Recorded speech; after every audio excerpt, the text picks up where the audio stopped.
All right, YouTubers, welcome to Timmy's Vlogs. All right, so I just landed here in Dallas, Texas. They were out of rental cars. So I just went to a random location, got a rental car. Here we are now. On our way to check out this Piper Comanche. So just a couple days ago, popped up for sale. We're gonna go take a look at it tomorrow. On my day off, I'm gonna go run up there and see what it looks like. A little nervous here. Going down to Grand Prairie Municipal Airport now to grab Hunter's apartment key. Spend the night at Hunter's, wake up first thing in the morning about 5 o'clock, drive to about 50 minutes north of Wichita Falls, Texas. So man, that's gonna be a haul. I'm gonna drive down there. Hopefully I'll be there by about 8 o'clock. The guy can only meet me at around 8 o'clock to 10 o'clock or so. And then I'm gonna turn around and drive another 3 hours south and try and catch a flight back to Florida, where I've only got a few hours to get home at that point. I really needed to register Brianna's new Jeep, but not sure if I'm gonna get to register that or not tomorrow. Maybe on Friday morning. Then on Friday I have a trip. So really jamming a lot of stuff into a very small weekend. Just showing up here at Hunter's hangar.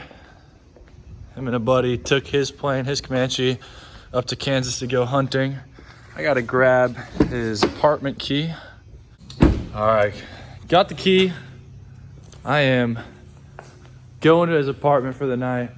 Super excited, nerves are going, but I've got a ton of plans. Got some more parts to add to this. I mean, look at this. Hunter's got all kinds of things. Look at this. Spare tails, spare ailerons. Piper, baby. Let's get this rolling. I don't even gotta go to the apartment. I'll just sleep right here. This is great. Look at that. Look, you mess with the bull, you get the horns. Woo! Well, made it here to Hunter's apartment. Just had my double meat Chipotle. Very pumped on that. I just don't know what this is gonna be like. What is the plan with this thing? Literally don't know. The guy, it was like, there was like an inch of dust caked on it in the pictures he sent me. That was real reassuring. Let me give you some background on how this all happened. I landed in Minneapolis for recurrent ground training, and the chief pilot comes and talks to us. It's like a big event, you know. Our union comes in, talks to us, tells us what they're fighting for and what they're doing. Basically, they just setting cups out, filling them up with Kool-Aid, and it's basically just a Kool-Aid drinking event. So then day 3 comes around, we got a quick review in the morning, and boom, 100-question quiz. Well, I get in there. This is the night of day 1. And I'm just on the phone, back and forth, trying to get in touch with this guy with this Comanche that popped up for sale. Boom, we get in touch with him. And I talked to my dad. I was like, listen, man, I'd love to make a move on this thing. You know, the video that I saw of it, it was running, like it looked good. Whatever. We gotta send him a deposit right away. So boom, ship him $500. Sight Unseen, $500 sent his way, with a tentative plan to meet up with him this weekend. Now, all I could think about is this Comanche. I'm supposed to be studying. I'm just tripping out. I'm like, what is this thing gonna look like? How much work does it need? Does it even turn on? Is the engine totally scrapped? Is the engine really good? You know, what's the interior look like? Who knows? What are the ADs? Well, day 2 comes around. Okay, so now I'm thinking about this all day 2. I'm trying to stay there, taking good notes, you know, trying to stay focused in class, but all I could think about is the fact that I just put a deposit on this airplane. Later on that night, the guy's like, hey, I'm gonna send you a Dropbox, all of the logs, you know, recent pictures I took the other day and everything you need. So I start going through the logs. I'm like, this is gonna be some work. And then I'm looking at it again, I'm like, you know, this thing is pretty good. Like, these logs are really complete. Everything's here. We got every book. There's no gaps. You know, there's just, you know, the logs are just there. You know, they're filled out nice. 1962 all the way to present. It's pretty good. What should I have been doing? Studying. Okay, so I'm studying. So I can try to get back to studying. All I can just think about is this airplane. And I got pictures of it. There's an inch of dust on the windscreen. There's an inch of dust all over. I'm like, man, this thing really looks bad. He sent me some up close pictures of all the rough spots on the paint. And I'm like, oh boy, this is gonna be a project. I'm not trying to downplay it. I am nervous right now. But we're gonna go get it.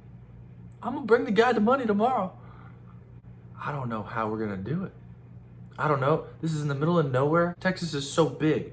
It's a very big place. It's too big to have a plane 3 hours away and there'd be a bunch of people around it. There's no IAs. The closest IA travels an hour to get to this airport. It needs a little bit of work to get flying. My schedule next month is just not all that great. I'm gonna get my plane annualed up and gonna fly to the Millennial Wings flying next weekend. And then after that, I'm probably gonna be taking a bunch of parts off of our existing Comanche and shipping them out there to put on that Comanche to fly it home. That is my tentative plan. I'm gonna do my best though to keep you guys informed and up to date on what we're doing with this airplane, how we're gonna get it home, how we're gonna work on it, 1,000 miles away from home, and then eventually getting it back to Florida. And then that's when the real work will take place. Anyway, stay tuned. We'll try and get some more videos out. It is early in the morning. Just packing up my bags again. Back on our way. We are cutting right through Texas right now. Man, you just look out to the right, you look out to the left, and all there is this 2-lane highway, and it is just dark out there. And I mean dark. This is wild.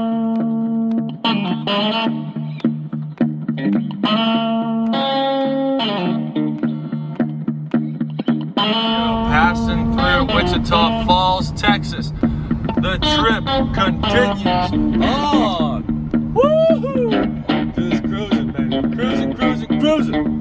Gotta go get this thing. Wonder what it's gonna look like. Who knows? Nobody knows. I don't know. You don't know. Nobody knows. But we all know it is not. Well, I don't know what it is. We'll see. Showing about 14 minutes out now. 14 minutes out. I'm excited. This is cool. I've been just mixing motions the whole time.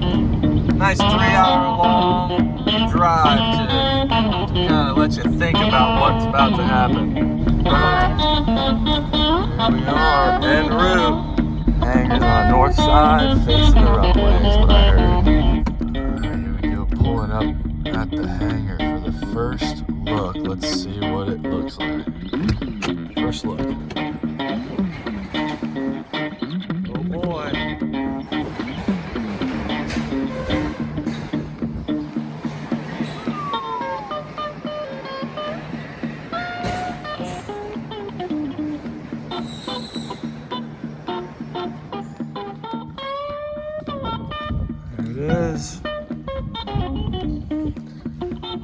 Man, it looks so big without anything in there. The prop looks nice. Yeah. Here was some of the leak I was telling you about. Okay. Yeah, so just those silicone gaskets come out. I have not had a chance to go through my stuff to see if I purchased them. If you have. It was one of the things I was going to.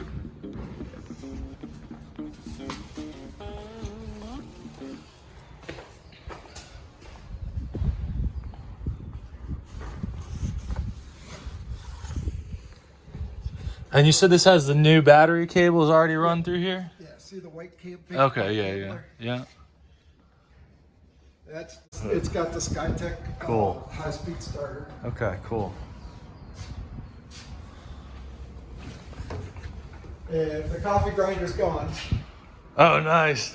I saw that. It was one of the pictures I sent to my buddy. I'm like, well, it comes with a Whalen beacon. That's pretty sweet. Did you put that in or it came with it? No, it was in there. Man, that's like a $300 piece right there. Probably $450. $450? All right, well, there you go.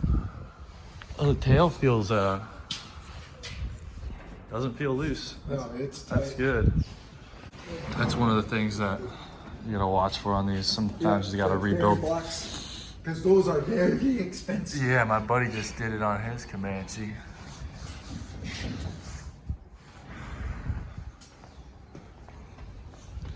It's crazy how like the paint, was this repainted Yes. here? Oh, okay. What I think he did by looking at this right here, Yeah. he just painted over the top of the old paint instead of properly doing it. I didn't do that. Yeah. That was Yeah, well, we'll the see. old owner. We'll see what we can do. We'll probably, I talked to my paint guy already. And... If you notice, he put post lights. Okay, cool. And the post lights went with that plastic. Oh. That's why he took those off.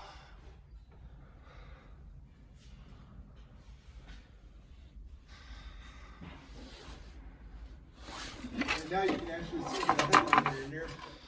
You know, like I said, it's not the greatest. It's there. But Yeah. I was gonna go ahead and, if I was gonna go ahead and put new interior in it, I was gonna go ahead and put new liner in it. Right. The new liner is cheap, actually, from Airtex. You're talking like $225, I think. It's not much at all. There. Look. Yeah. Yeah.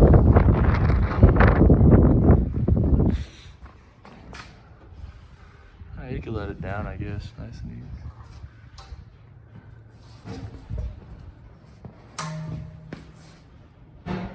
You're gonna look here at the new Comanche. Lots of stuff to do here. Definitely need a new front baffle. Lots of little things. New Hartzell prop here. Overhauled the Hartzell prop. Some leaks there. Those oleo struts probably all need to be done all the way around. New brake lines. And then the interior needs to be all refinished and put back together.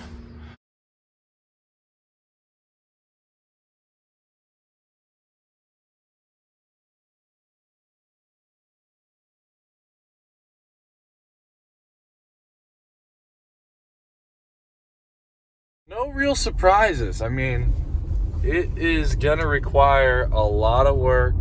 At the end, you know, we'll have a nice airplane that was fully gone through. Well, just got back to work and just kind of pulling all this footage together from the last couple days. Super pumped on this airplane. I have no idea what we're gonna do with it. It's so far from being able to fly, but the bones are so good. The airframe is so nice, and kind of, you know, the cool part about it being all taken apart is that you could really look at everything. You could really look at the cables. You could really look at all the ribs. You could look at the spar. You could really see everything. So that was reassuring to see that all the inner workings of the airplane are really, really nice. It did come with all of the interior pieces, so all the panels, all the seats, everything that would make the airplane whole, it did come with. It does have tons of extra parts like brand new ELT, strobe lights, wingtips, several huge boxes of stuff that he has for the airplane. So the next step is to just figure out the logistical issue of getting it somewhere where we can work on it. The airport it's at right now, there are no AMPs, there's no IAs anywhere around. So our only option is to get an IA from down in Dallas and have them come up to that airport and help us kind of do just the basic stuff to get it running again.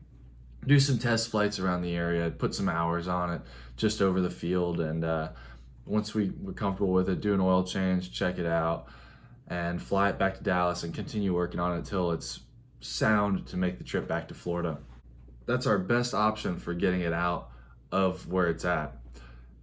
If we can't do that, or if we decide that it's going to be a little bit too time consuming to be making these weekend trips or you know, 2-3 day trips out there to work on it, if that is not going to work out, then we'll probably just end up pulling the wings off, sticking it on a trailer, and I'll just drive it all the way back down to South Florida where we could figure out what we want to do with it. At that point, you know, there's a lot of really, really good parts on it that are worth a lot of money. You know, if we ever had to get out of it, it could be parted out, but we really, really, really, really want to try and get this thing flying. So we're going to take a look at it, and do our best to get it up in the air. We really want to keep another Comanche flying, so stay tuned. This is going to be a wild adventure. I don't even know where it's going to go. Keep up with us, subscribe to the channel. Remember guys, fly hard, land soft.